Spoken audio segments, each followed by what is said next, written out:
Hello, Nas Daily. Hi, Mickey. How are you? I'm good, and it's great to have you here. So, as I mentioned to you before, we are at TrueSpots. We have the best people in the world working with us on the revolution of content in travel.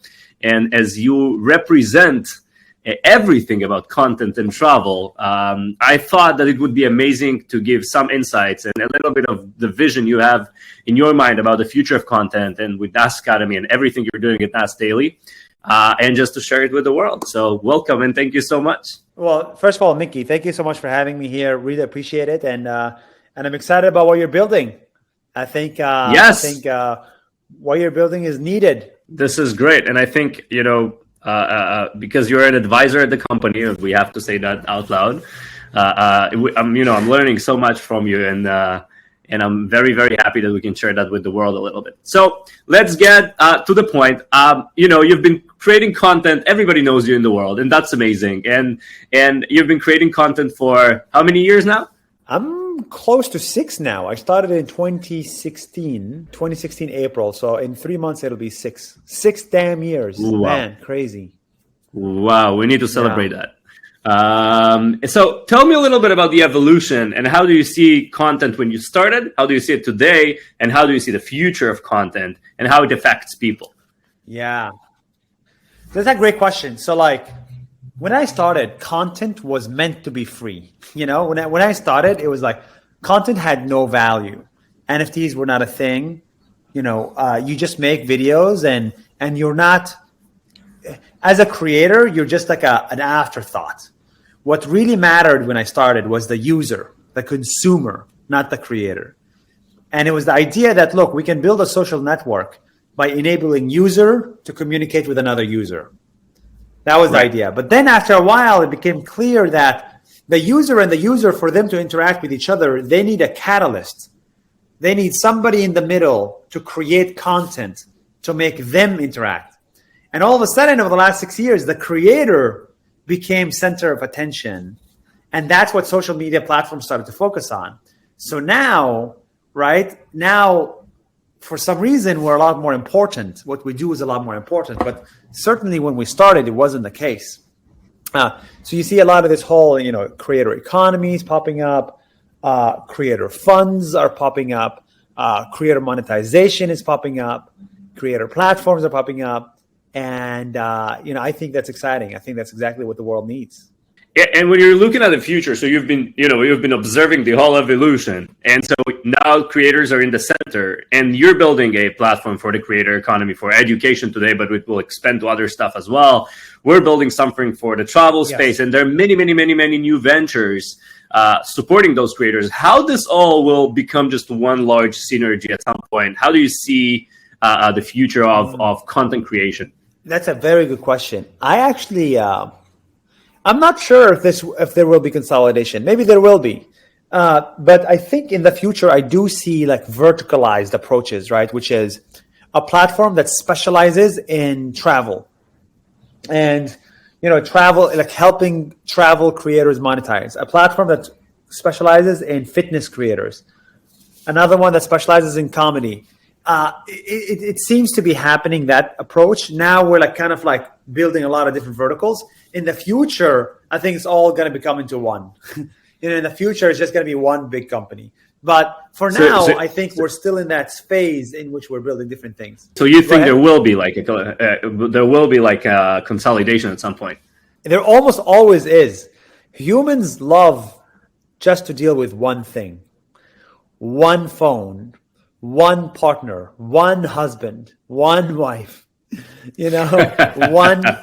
Gmail, one everything. They just don't like multiple. They just like one.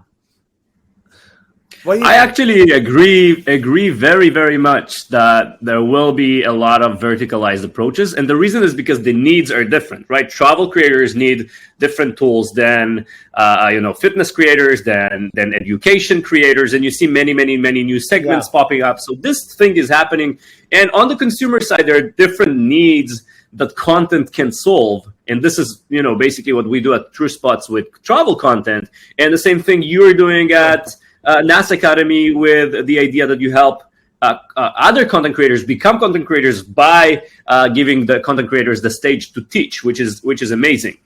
And so I do think that there will be different corporations. I don't think there will be just one consolidation, because it's very, very hard to focus on any of the segments. But I think there will be, 5 main large corporations supporting creators in different sectors, such as travel, such as education, such as fitness, etc.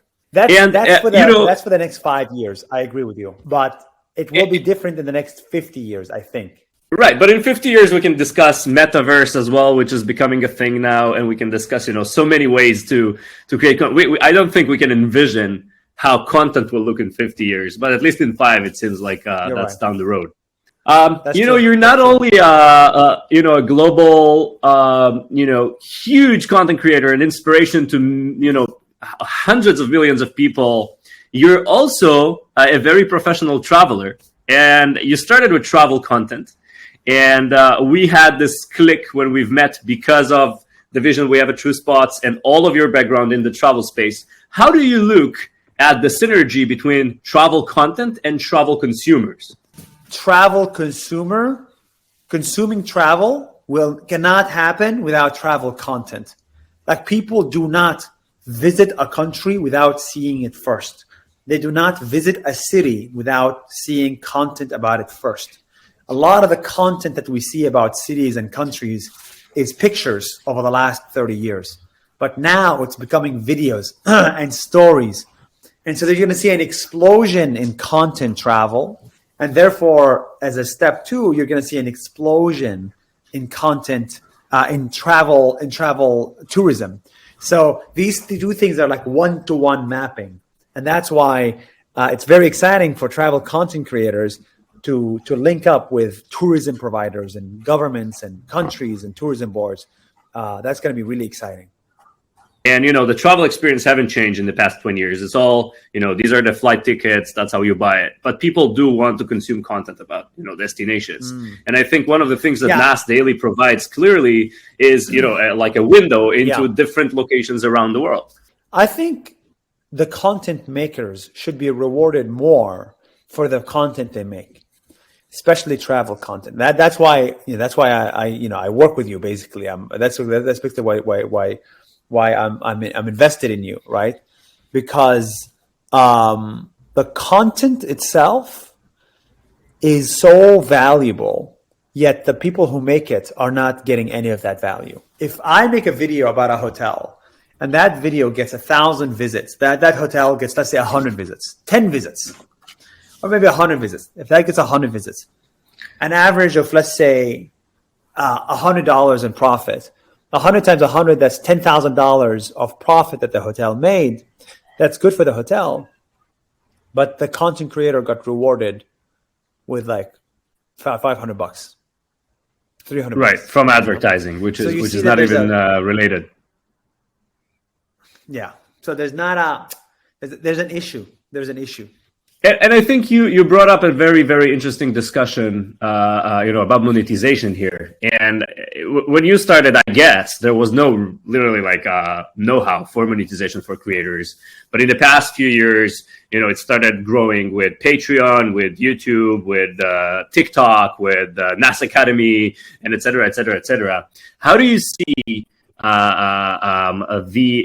path for monetization growing up for creators? And how do you think technology will support it? I think the audience needs to be comfortable with paying for content. Like, in the last 10 years, it's become normal to pay for content, right? We pay for Spotify, we pay for Netflix, we pay for Apple. So I think in the future, you shouldn't just pay these gigantic corporations, right? You could also pay small creators, small channels. Nothing wrong with that. And that helps them, supports them with more recurring revenue. And that's really the idea behind Patreon. Patreon started as a form of rewarding content creators. I think we just need to get really creative with how we reward content creators. Your attempts, your platform is also creative, right? And how you do that. It's very creative because it doesn't require extra work from the creator. It's basically repurposing existing content and making it more SEO friendly. And maybe highlighting some of the products inside the video, and then bam, helping the creators start monetizing that existing content. That's powerful. That's exciting. And so we need to continuously think of like 50 more ways in which we can enable creators to monetize, from Patreon to TrueSpots to Nas Academy. Which tools and how do you think creators today can invest in their own personal branding and how it can help them grow? Every creator is such a hard question because every creator needs to understand multiple things. They need to understand how to edit, how to shoot, how to script, how to publish, but also how to do branding, how to market, how to sell, how to manage a community, how to hire, how to fire, how to pay taxes. Right. It's just a joke. Like, there's so much. So actually, how does a creator build their own brand? Well, honestly, it's like they need to become better marketers. And how do you become a better marketer? Well, trial and error. You gotta do a lot of different things. So it's some of these skills you're either good at it or not. So some creators are really intelligent, but they're not good at branding. So that's why I think every creator needs at least 10 companies to help them. A creator needs 10 companies to help them do specific things, right? 1, file taxes. 2, edit better. 3, monetize content. 4, arrange travel or whatever it is. Right. And, you've mentioned corporations and companies that creators are working with in terms of monetization. But it seems like even though a lot of companies are working today with creators, there is not enough. You can see that the large ones, at least, especially the ones that are more old-fashioned, they don't get yet. What is the ROI of a creator? How do you measure that? So what is your take on this? I think a large brand needs to realize that an organic view is a lot more valuable than a paid view. And I think a large brand maybe can get some sales from paying to get attention with ads. But I think the world does not like ads. And I know we run ads and we know the world does not like ads. So I think they need to understand that an organic view is very powerful. And where do you go to get organic views? Well, you have 5 TV channels and that's it. So if you really want organic views, you need to go to the 50,000 creators that have distribution, organic distribution. So really, it's not about you should do it or you should not do it. It's a matter of you must do it, because an organic view is better than a paid view, and organic views are only possible with creators. So it's not like all roads lead to Rome. It's really, there's 2 roads. One is tricky, the other one is tricky, but it's only 2 roads, and you got to take both of them. Got it. So you're basically saying the combination, basically, of both would be the best in terms of ROI. I think the combination is really important. Really important. Yeah, really important.